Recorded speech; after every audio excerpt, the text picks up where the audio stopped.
Death's back and he's coming for us all. Let's talk about Final Destination Bloodlines. After Bloodlines was announced, I was on a Final Destination kick and I was catching up with the franchise and revisiting some of the films. And I gotta say, I really enjoy Final Destination films. They're fun, they're entertaining, they're just shoving popcorn in your mouth and just watching just these horrendous and silly deaths occur on screen.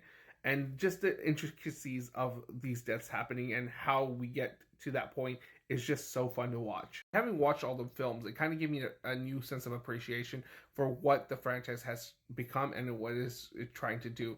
And Bloodlines is no short of that. It knows exactly what it is and knows exactly what the fans want, and it delivers on all fronts. I do like what this film does with the franchise. It's kind of a reimagining, but at the same time, it's a precursor to the rest of the series up until this point, because it does kind of tie it all back into one major franchise. It ties together all these single individual stories together into a one long series franchise. One thing that I really appreciate and like about Bloodlines is that it really ups the scale.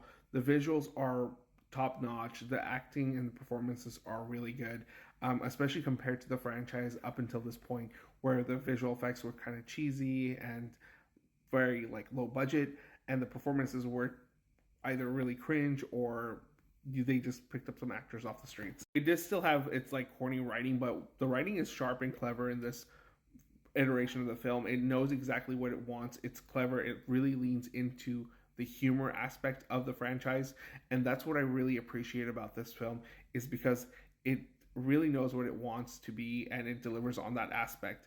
It gives us these cool imaginative death sequences that subverts expectations, but at the same time it's still being corny and cheesy and funny at the same time without it being a detractor. Just when you think you have this film franchise figured out, it throws a curveball in the death sequences and you're just like, oh wow, I did not see that coming, and they play it off in a very humorous way, and they continue on to the next one. I do wish this movie had a little bit more of those Rube Goldberg death sequences, but this was a quality over quantity film.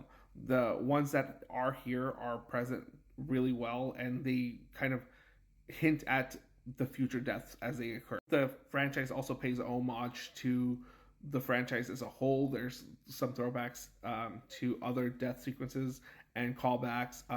They do a really great scene with Tony Todd, and it's really heartwarming. It's his last kind of send off, and it makes you appreciate what he was for that franchise, and it's going to be sad seeing him not in any future iterations. But with Bloodlines, I am glad that this was his final send-off, and it was a really great way to tie up the franchise and continue it going forward. I had a lot of fun with it. Yes, is it corny? Is it cheesy? But it does up the ante a lot. It has a better like narrative string attached to it. The pacing is really good. I do wish there was a little bit more death sequences, but the ones that we got in here are really creative and imaginative, and sometimes really ridiculous and funny.